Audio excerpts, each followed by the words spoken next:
আমেরিকার অভিবাসন নীতিতে বড় ধরনের পরিবর্তনের পথে হাঁটছে ডোনাল্ড ট্রাম্প প্রশাসন। পর্যটক বা ব্যবসার উদ্দেশ্যে দেশটিতে প্রবেশ করে পরবর্তীতে স্থায়ীভাবে থাকার জন্য আশ্রয়ের আবেদন করেছেন এমন প্রায় 2 লাখ মানুষের ভিসা বাতিল করার প্রস্তুতি নেওয়া হচ্ছে।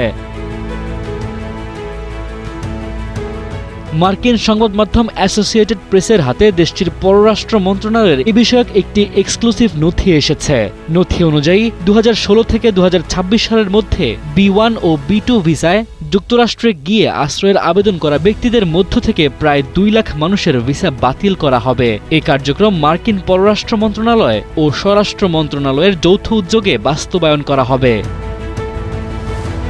যদি সত্যি এমন ঘটে, সেক্ষেত্রে এই পদক্ষেপটি হবে যুক্তরাষ্ট্রের ইতিহাসে এককভাবে সবচেয়ে বড় ভিসা বাতিলের ঘটনা। তবে একই সঙ্গে ট্রাম্প প্রশাসন এই পরিকল্পনার বাস্তবায়ন শুরু করলে সেটির আইনি বাধার সম্মুখীন হওয়ার সম্ভাবনাও প্রবল।